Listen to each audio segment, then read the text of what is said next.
छत्रपती संभाजीनगर जिल्ह्यामध्ये राज्यातील पहिली चारा छावणी ही आता सुरू झाली आहे। गंगापूर तालुक्यामधल्या खोजेवाडी गावामध्ये पहिली चारा छावणी सुरू झाली आहे। भाजपा आमदार प्रशांत बग यांनी ही चारा छावणी सुरू केली आहे। पहिल्याच दिवशी 500 जनावरं छावणीमध्ये दाखल झाली आहेत। 10,000 जनावरांची क्षमता असलेली ही चारा छावणी आता सुरू करण्यात आली आहे।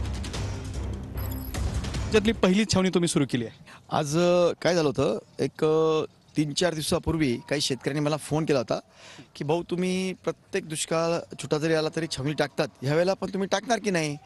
तर मी विचारलं गरज आहे का? म्हणे हो प्रचंड गरज वाटते म्हणे आता, कारण की प्यायला पाणी नाही आहे खास करून जनावरांना, आणि काही जणांकडे मुबलक चारा आहे पण काही जे 4 जनावरं 3 जनावरं अल्पभूधारक यांच्याकडे अजिबात चारा नाही आहे।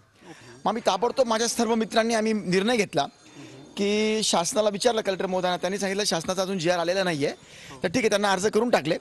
पण आम्ही सर्व मित्रांनी विचार केला आणि 3च दिवसात, आणि योगायोगाने इथे आमचे लासूरचे कर्नावड आहेत, त्यांचे 3 गोडाऊन होते, त्यांना मी सहज विचारलं, म्हटलं इथं आपल्याला जमीन समोर, तर म्हणे हे गोडाऊन लागले तर खाली करून देतो।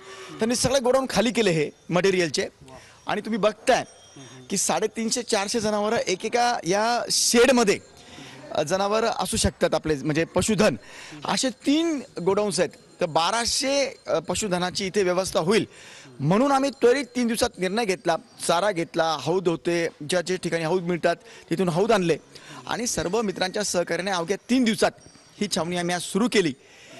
जवळपास 1000 जनावरांची नोंद झालेली आहे, आणि म्हणून आम्हाला जो काही खारीचा वाटा आम्हाला करावा लागतो तो मी आणि माझ्या मित्रांच्या सहकार्याने करण्याचा प्रयत्न करत असतो। कॅमेरामन अमित आडेसोबत दत्ता कानवटे, TV9 मराठी, छत्रपती संभाजीनगर।